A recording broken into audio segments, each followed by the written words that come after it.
The Rebbe asked what's the difference between simple oneness and attachment.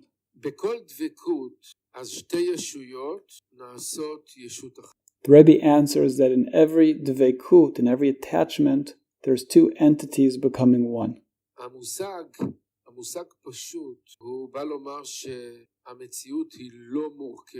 The concept of pashut, of simple, means that the reality is not made of parts, but is simple. Simple is the opposite of made of parts.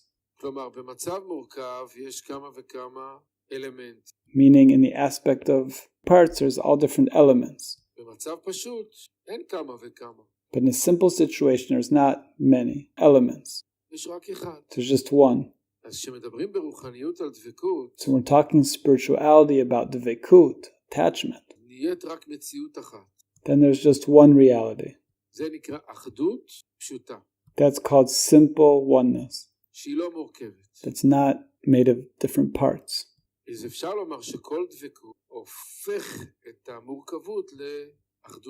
So we can say that every dveikut, every attachment, transforms the many parts to simple oneness.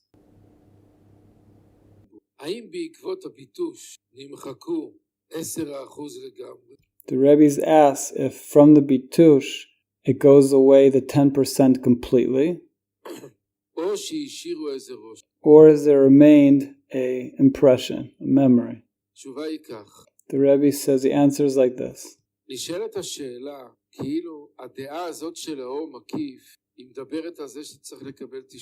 The Or Makif, the surrounding light, is saying you need to receive 90%. But what comes out from all this? Comes out a smaller partzuf than the previous one. There's less light received, a smaller level. And afterwards even less and less. We see in drawing number 11. It gets less and less. So what does the surrounding light benefit here? Each time there's less. Wouldn't it have been better to just remain in the state of the first partzuf? The answer is that there is a general principle that there's no limitation in spirituality. Everything that Galgalta received remains. Everything that's received in order to give, to be pleasing to God, remains. But the created being doesn't see this. In order that the created being will continue the process, to receive more and more and more. The end of the process, everything that was received in order to give will all become revealed. Lots of small coins add up to a great wealth. So at the end of the process, the surrounding light does benefit. Because nothing's lost. At the end of the matter, everything becomes revealed. Everything's connected. All the masachim, all the power of the work comes together until there's one large ability to do work and one great light. Creator gave the ability for all of this. So it's not just that there remains a memory. The level itself remains. But it's not seen from below. It's forbidden for it to be seen from below. In order that the work can continue. On the third aspect and second aspect. Throughout the journey.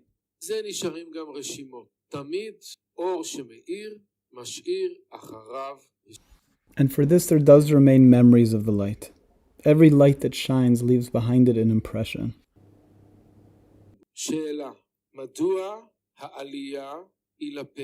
The Rebbe asked, why is the ascension to the mouth? Is the mouth what's making the planning? The Rebbe says yes. Who's the mouth? The mouth is the malchut of the head. The malchut of the head is the guest that's mentioned in 15. That's deflecting all of the urging of the host. And afterwards transforms to become giver through the power of the returning light. And begins to think how much of the meal I'll be able to eat in order to give and how much no. So this is the mouth of the head. And this is what it says in the Parsha of Matot.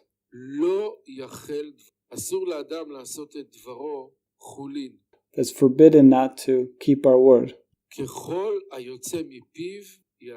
That everything that comes out of our mouth we're to do. This is forbidden with regard to vows. If we say something, then we need to do it. It's forbidden to make the things that we say to be unholy, to not do what we say. So here when we're talking spirituality, the speaking is the malchut of the head. How much she's going to receive in order to give. So this she then needs to do. So she does it in the middle and the end. And afterwards the surrounding light comes and torpedoes the whole system.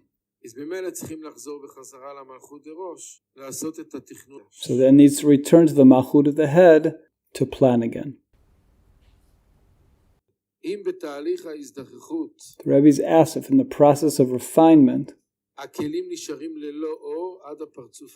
the vessels remain without light until the next partsuf. If so, then there's a breaking.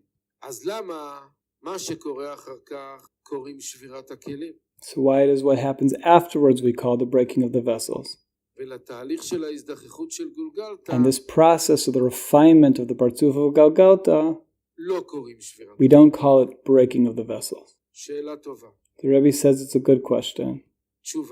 The answer is, in Partsuf Galgalta, the malchut didn't receive in order to receive the divine light. Because it suspected and it felt the danger, she decided from herself to stop to receive it all. That's it. If the 10% that I'm receiving is causing me this problem, so I won't receive anything. End of matter. Don't need it. I don't need the 10% and not the 90%. But in the breaking of the vessels, the created being did receive divine light in order to receive. It actually received. It received God for its own self-benefit. And that breaks the system. What does it mean it broke the system? It means that the vessels aren't fitting for receiving. Like a cup that's broken. Can't use it anymore. It's done. Throw it to the garbage. The same thing, if the vessel receives divine light in order to receive, so it can't use that vessel. This vessel in the aspect of holiness is broken. A vessel that received divine light in order to receive, that's it. It needs to be thrown to the garbage. But the partsuf of Galgalta only received in the right place. They're empty. They don't have light. They weren't broken. They didn't go outside of holiness. They stayed in holiness.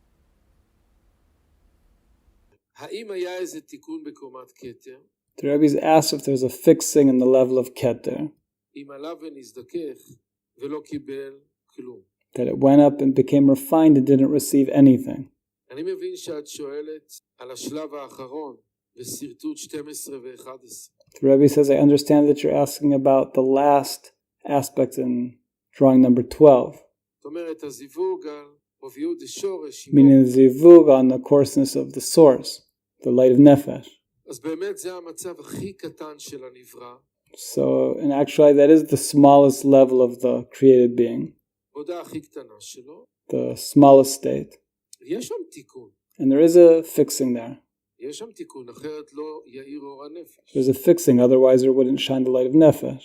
מה זה העבודה הזאת של אוביות השורש? What is the work of the coarseness of the source? אוביות השורש היא למעשה התכונה של הכתר. The coarseness of the source is the characteristic of the keter. מהי התכונה של הכתר? What's the characteristic of keter? רצונו להיטיב לנברא. The desire to give goodness to creation.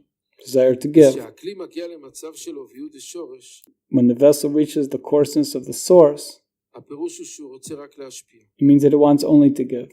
לקבל כלום. Doesn't want to receive לא anything. לקבל על מנת. Not to receive in order to give. להשפיע לבד. It only wants to give.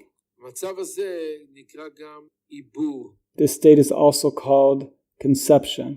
מה זה עיבור בגשמיות? What's conception in physicality? העובר נמצא ברחם של האם. That the embryo is inside the womb of the mother.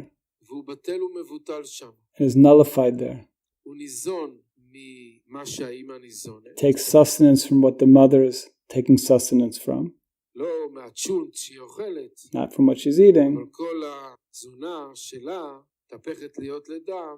But all of her sustenance is turned to blood. נעש אצל העובר. And is giving sustenance to the embryo. זה מגדל אותו. And growing it. יש פה מערכת מתוחכמת מאוד. Very complicated system. בכל אופן, חכמים במסכת נידה, The sages say in Masechet Nida בתאים שהעובר הוא ירך עמו. that the embryo is considered a limb of the mother. העובר נידון כמו רגל של האם. Like לא נידון בכלל כישות עצמאית. considered like a leg of the mother, like not as its own entity. אלא כאיבר מהאיברים של האמא. But like one of the limbs of the mother. מה זה אומר?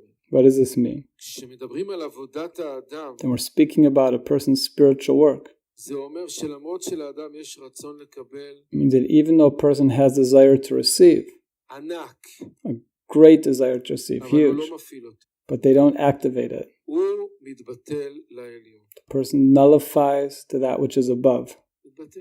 Nullifies. הוא לא מגלה את הישות שלו עצמו. Doesn't reveal their own self outside. למרות שיש לו רצונות, Even though they have desires, לא נותן להם. but not giving them expression. מתבטל לעליון. They're nullifying to that which is above. העבודה שיש בו אוביות דקטר. This is the spiritual work of the coarseness of Keter, אוביות דשורש. the source of coarseness. ולכן האור שם נקרא אור הנפש. And therefore the light there is called the light of Nefesh. כי נפש משמעותו נפישה. Because Nefesh means Nefisha, means resting. אז המושג של נפש זה אי פעולה. So the concept of Nefesh is a concept of inaction. מבחינתנו זאת עבודה גדולה. From our aspect, this is a great work. שהאדם יעשה את עצמו כאילו הוא איננו. That a person makes themselves as if they are not. עבודה גדולה. Very hard work. מה הכוונה שהוציא קומה חדשה של 10 ספירות? The Rebbe asked, does it mean that there comes out another level of 10 sfirot? הכוונה שיורד במדרגה לקומה נמוכה. כן. The Rebbe asks if it means that it comes out a level that's lower. The Rebbe answers yes. אבל מה יש בקומה הנמוכה? But what's in this lower level? כל מה שלמדנו באות ה'. Everything we learned in number 5.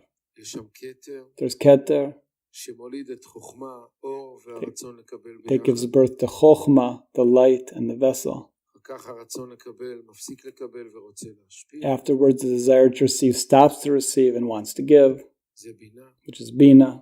כך הרצון לקבל מתגעגע לקבל. Afterwards, the desire to receive wants to receive, לקבל קצת. receives a little, תפארת. that's Tiferet. כך הרצון לקבל, רוצה לקבל את הכל על מנת. Afterwards, the desire to receive wants to receive everything in order to receive. אז גם Malchut. גם בקומה החדשה, יש את אותם 10 ספירות הישנות. So also in the new level, we have the same 10 sfirot. אלא מה? But what? הזיווג שם The zivug there that's made is made on a lower aspect. We learned that Malchut includes within her everything that brought her out. So she doesn't make any more the zivug on her own aspect, which is the fourth aspect, but only on the third aspect of the fourth aspect. So therefore comes out a smaller level, which is called the level of Chaya, which is not so in the Partzuf of Golgotha, where it's the level of Yechida. There's always 10 Sfirot. It's the same structure. 10 Sfirot that we learned in number 5. There's always the head, the middle, and the end. No difference. The difference is in the characteristic. What determines the characteristics in spirituality? So we gave here in the drawings. What makes the difference? In drawing 8, we see that in the right column we have a large coarseness, so it's made a large masach, and it comes out a large returning light, and then experience of a great light.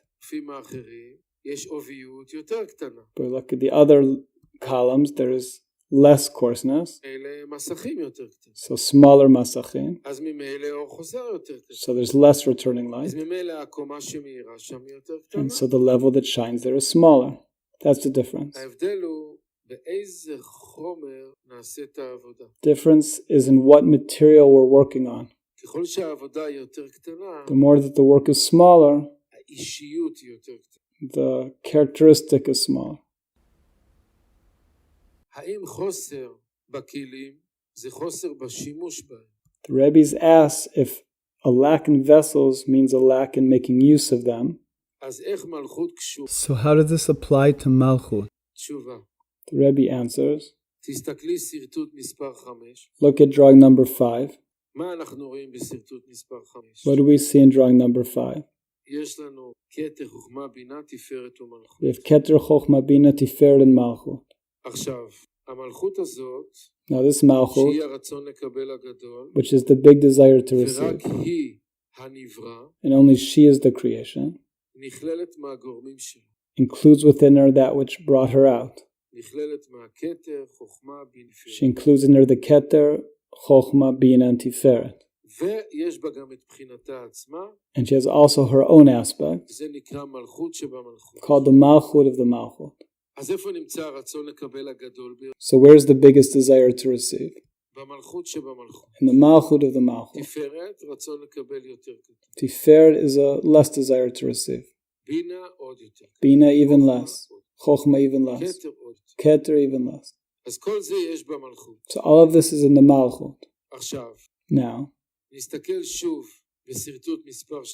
look again at drawing number 12. In the right column, we have the Partzuf of Galgalta. The Malchut makes a zivug on what? 5 vessels.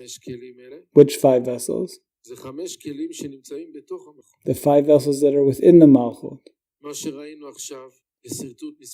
What we saw now in drawing number 5. Afterwards in Partzuf Ab, makes a zivug daka only on 4 vessels. Which 4 vessels? The ones that are within the Malchut. We're all speaking within the Malchut until the Partzuf Ban, which is the smallest Partzuf, where the Malchut makes zivug daka on Keter. Which Keter? The Keter that's within the Malchut. Everything we're speaking about is within the created being. The difference between the Partzufim is in the measure of the work that the Malchut is doing on the oviyut of itself. And according to that, everything draws out, like we saw in drawing number 8. The Rebbe is asked, when the light's refined, the Rebbe says the light isn't refined. So the question isn't worded right. It means when the Masach becomes refined. When the Masach becomes refined in a sense of the head, then the zivug of the level is not made in the same level, like the previous level. Can you explain this more? Look at drawing number 9. The Malchut makes a great work on its largest level of coarseness. So everything there is big. Big Masach, big returning light. And there God becomes revealed to the level of Keter. But afterwards, the Malchut doesn't have the ability to make this work on fourth aspect of coarseness because of the danger of the bitush. So she moves on to do work only on the third aspect. Do you see that the third aspect is less coarse? So also the Masach is smaller, more thin. And also the returning light is less. And also the revealment of God is less. So that's the answer. That the zivug is always made on a smaller level.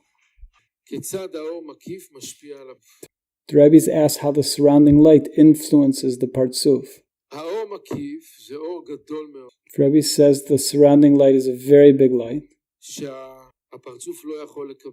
that the partsuf is not able to receive. But it shines an illumination from a distance. What is the meaning of this illumination from a distance? It's like the difference between what's ideal and what is. This means a person standing in prayer, persons depicting to themselves how would it be if God's glory was filling the world. Person depicts to themselves how the person would act, nullifying to God, and everything the person would be doing would all be according to the will of God. And it would be like that in the whole world. All of the world would be nullified to God's desire. Then the person looks, what's happening? And the person sees the great difference between the ideal and what is. It's a huge gap. So that's the material of prayer. This means at the time of prayer, a person needs to connect oneself to the ideal, to depict it. The more that the depiction is more alive and more clear, it's called an illumination that's bigger, the surrounding light. And then it makes within the person a greater lack. The more the surrounding light is bigger, the bitush is bigger.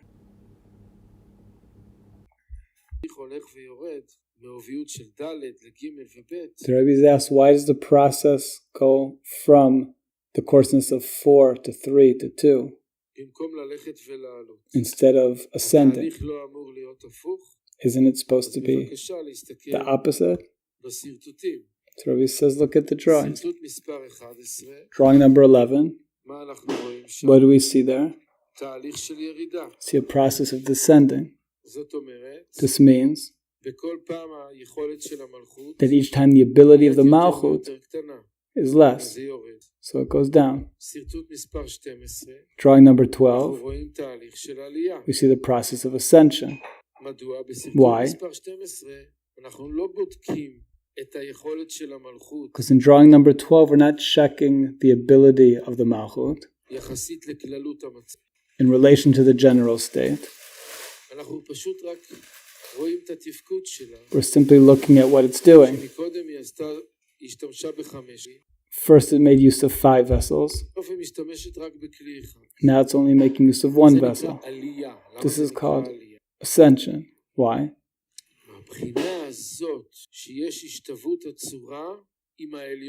From the aspect that it's equating its characteristic to that of above. The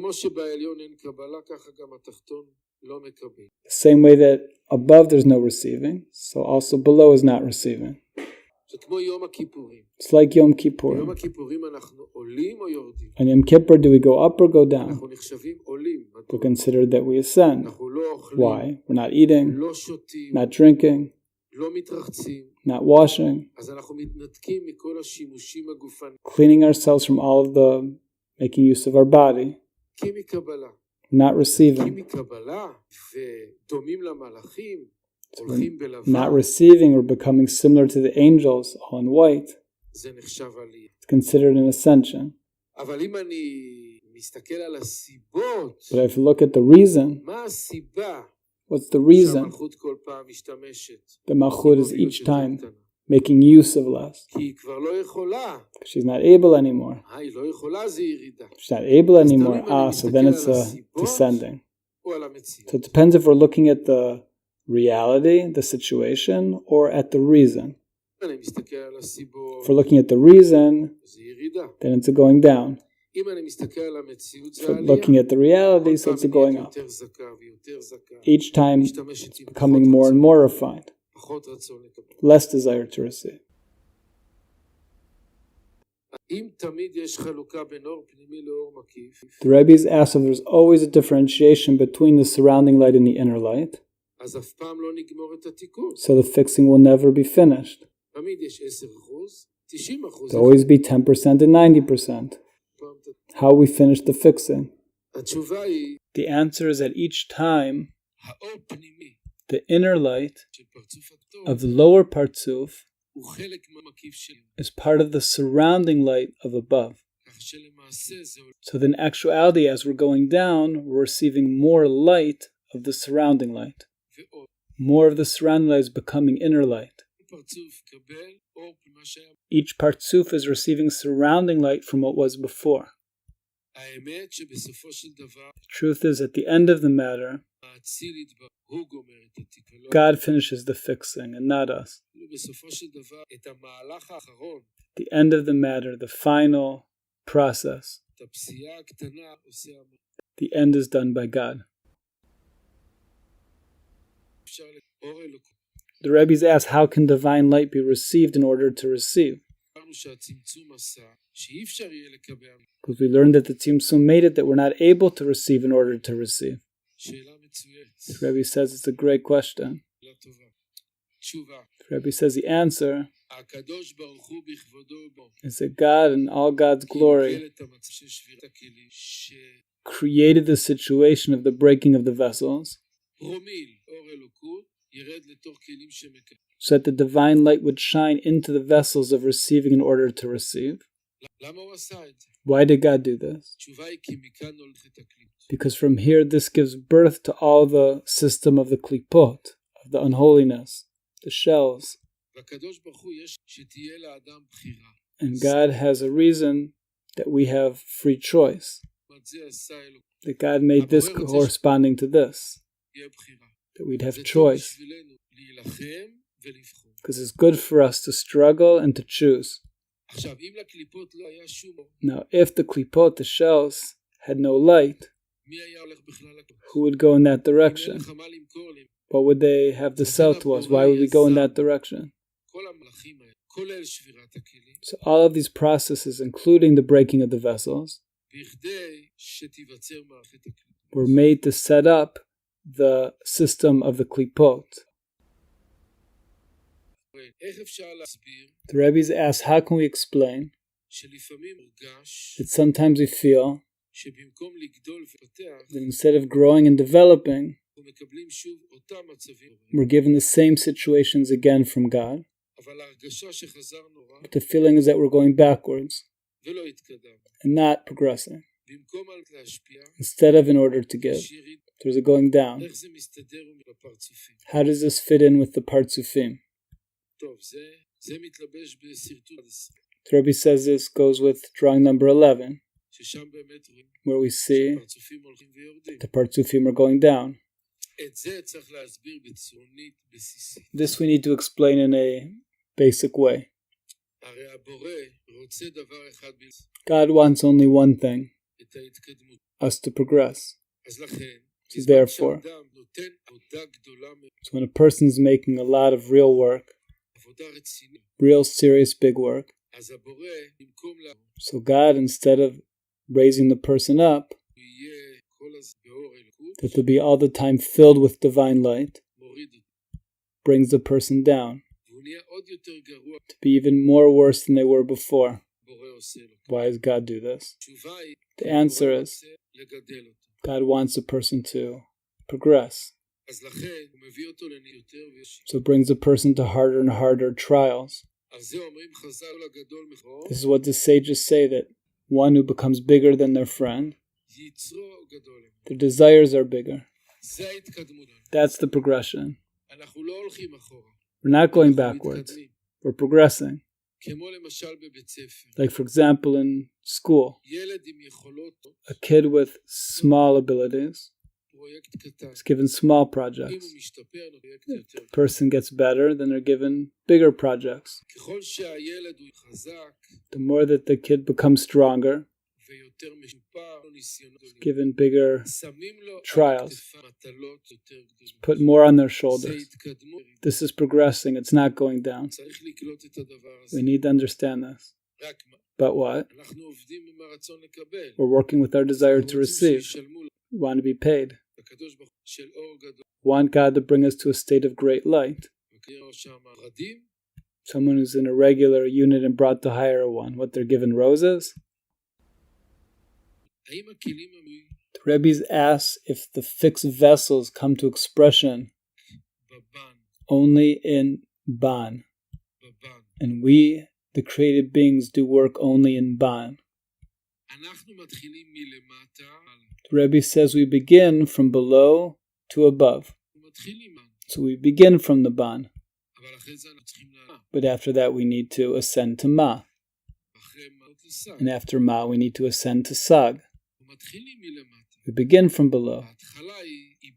The beginning is called conception, which is the lowest level. After conception we need birth. After birth there's nursing, and so on. The Rebbe is asked who sweats more in their work, Partzuf Galgalta or Partzuf Ab. The Rebbe says it depends if he's working inside in the air conditioning or outside in the sun. Who sweats more? This is something, there could be different ways of explaining it. From the side of the nature, so Galgalta is the most refined, but for its work it's taking the most refined aspects. Partzuf Ab is more coarse, but for its work it's taking smaller work. So who's sweating more? Depends. The Rebbe's asked, why is Keter called Keter? If there the Masach is on Dalet, the greatest desire to receive, so why is it called Keter? Because the nature of Galgalta is the nature of Keter. To picture yourself a very great tzaddik, righteous person, very refined, that is given the most disgusting work to deal with. The tzaddik is able to deal with it. Imagine to yourself. Imagine comes to you the home a guest with stinky rags filled with lice, completely crazy in the head. If you deal with someone like this, give them to sleep, give them a bed, give them to come into your house. The most righteous person who's very refined could deal with this, no problem. The Rebbe's asked, is it true to say that the work of the created being is only on our desires? The Rebbe says yes, certainly. The Rebbe says we'll end here. There's a lesson in Zohar this evening to prepare the books, and most importantly to prepare our hearts.